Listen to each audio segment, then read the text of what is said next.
Une arrivée et une intervention solennelle.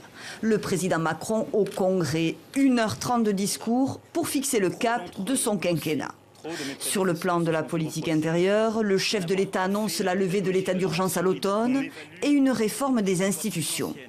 Emmanuel Macron veut notamment réduire d'1 tiers le nombre des députés et sénateurs.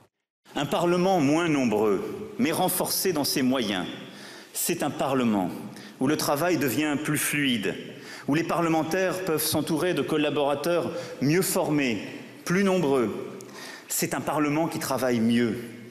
Le président souhaite également que les parlementaires soient élus en partie, pour certains d'entre eux, à la proportionnelle.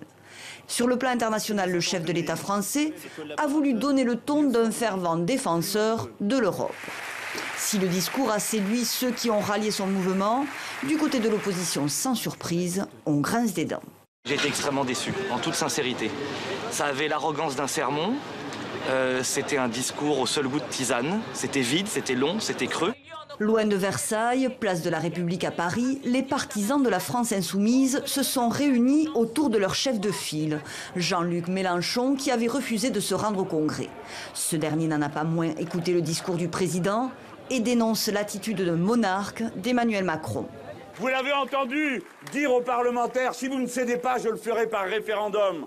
Vous l'avez entendu comme moi, c'est une menace qui est faite d'un plébiscite dans les traditions les plus détestables que nous avons connues dans l'histoire de notre patrie. Emmanuel Macron, critiqué aussi par ses détracteurs pour son intervention au Congrès. Le fait que le président de la République s'exprime avant son Premier ministre a été qualifié de non-respect des institutions. Le Premier ministre Édouard Philippe, qui va aujourd'hui présenter son discours de politique générale, un discours de la méthode, comme il l'a qualifié, visant à mettre en œuvre les orientations prises lundi par le chef de l'État.